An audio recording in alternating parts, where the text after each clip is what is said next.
शहर हैदराबाद में एक ऐसा कारोबारी भी पकड़ा गया है जो कि होटल्स और तलन की दुकानों में बचने वाले तेल को लाकर रिफाइंड करके दोबारा मुख्तलिफ ब्रांड्स के नाम पर फरोख्त कर दिया करता था। हबीबनगर पुलिस स्टेशन के अहदेदारों ने एक इत्तला पर अफजल सागर इलाके से मोहम्मद नामी एक शख्स को हिरासत में लेकर सारी जानकारी अवाम तक पहुंचाई है। और बेचारी मासूम अवाम वो तो सदा से ऐसी हरकतों से मुतासिर होती आई है। साथ ही समाज में ये खबर भी अब बहुत ऊंचाई पर आ गई है कि कैंसर के बहुत सारे मरीज रोजाना दवाखानों से रुजू हो रहे हैं। అఫ్జల్ సాగర్ ఏరియాలో మొహమ్మద్ అనీస్ అనే వ్యక్తి గత కొంతకాలంగా కల్తీ నూనెను మరియు నెయ్యిని మార్కెట్లో సరఫరా చేస్తూ వ్యాపారం కొనసాగిస్తున్నారని చెప్పి సమాచారం మేరకు ఈరోజు మా సిబ్బందితో కలిసి మరియు ఫుడ్ ఇన్స్పెక్టర్తో కలిసి జాయింట్ ఆపరేషన్ నిర్వహించడం జరిగింది.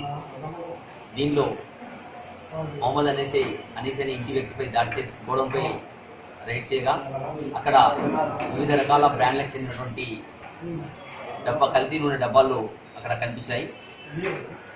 వాటిని స్వాధీనం చేసుకోవడంతో పాటు అక్కడే అందుబాటులో ఉన్నటువంటి మొహమ్మద్ అనే వ్యక్తిని కూడా అందుబాటులో తీసుకోవడం జరిగింది.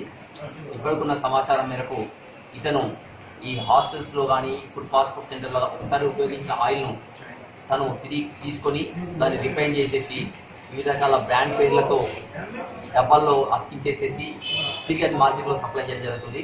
దాదాపుగా అతని దగ్గర గోడౌన్లో 100కు పైగా టిన్నులు లభించాయి.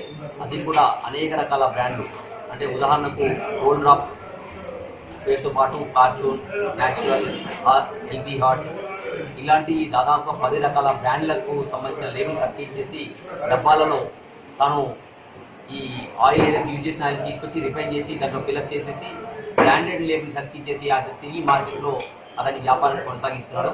ఇతను దాదాపుగా ఈ వ్యాపారాన్ని 5 సంవత్సరాలు కొనసాగిస్తున్నప్పటికీ కూడా ఈ గత కొద్ది నెలలుగా నుంచి మాత్రమే ఈ పద్ధతిని కొనసాగించాడు.